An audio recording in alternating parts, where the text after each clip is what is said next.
Friday night, the U.S. Air Force rolled out its B-21 Raider stealth bomber for the first time, showing a select group of attendees the ultra-classified warplane.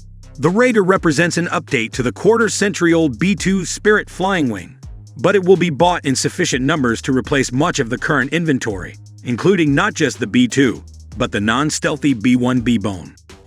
Despite the pomp, though, the Air Force went to extreme lengths not to give away too much about the design. The B-21 is a B-2 lookalike, and yet the organizers forbade attendees to bring in cell phones or other cameras. They carefully managed the angles from which the audience could overlook the plane, for fear of divulging clues as to what makes the new bomber tick. But why show it at all? If revealing secret information is such a concern, it would seem best to keep the B-21 indoors, out of sight of nosy foreign intelligence services. The answer is that the U.S. Air Force was engaging in what defense scholars call selective disclosure. Concealing next-generation weaponry is imperative by strictly martial logic. It's foolish to expose a new system to the glare of publicity. Yet there's strategic and political goodness in displaying armaments, like the Raider during peacetime strategic competition. Selective disclosure puts important audiences, prospective foes as well as allies and friends, on notice that the U.S. military has developed an imposing, perhaps war-winning new weapon system. The B-21 rollout was a venture in messaging and branding, and an important one. In peacetime competition, there are no battles for air supremacy, or, in the case of the B-21, struggles to put ordnance on target on the Earth's surface. But it is possible to fight virtual battles in the minds of observers able to shape the competition's outcome.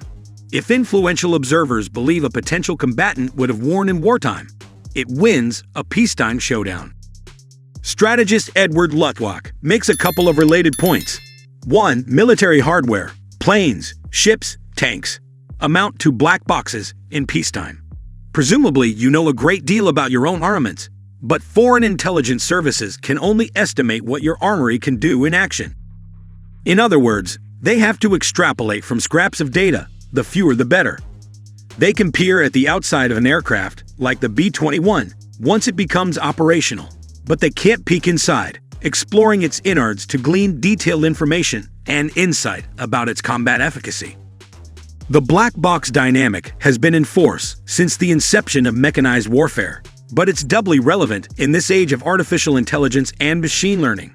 Not to mention aircraft design and low observable technology meant to help stealth aircraft elude radar detection. To wit, U.S. Air Force officialdom insists, tantalizingly, that the B-21 has moved on significantly from the B-2 by every parameter, but they don't say how. Their coquettishness is deliberate. And 2. Luttwak notes that the political purpose of arms in military maneuvers is to cast a shadow across councils in hostile capitals.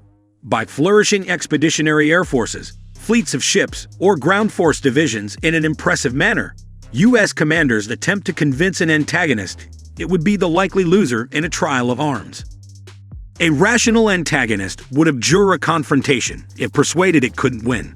Deterrence would prevail, or U.S. commanders can try to convince allies, partners, and friends of the same thing, showing that America is fully capable of honoring its commitments to their security. They will take heart if convinced. In short, the deeper and darker the shadow U.S. forces cast across Beijing, Moscow, and Tehran, the brighter the prospects of deterring or coercing them without actual resort to arms. And the stronger U.S. alliances will be. So, provided it's carefully choreographed, as U.S. Air Force magnates seem to have done, selective disclosure safeguards critical military secrets, while yielding significant political gain in terms of deterrence, coercion, and reassurance.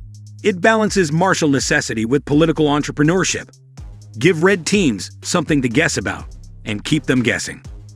China and Russia were so worried about countering the opening of the B-21s that they conducted their own joint bomber patrol on November 30, 2 days before the big day for America's stealth bomber. 2 Chinese H-6 and 2 Russian Tu-95s made long-range joint flights from the Sea of Japan to the East China Sea via the Pacific.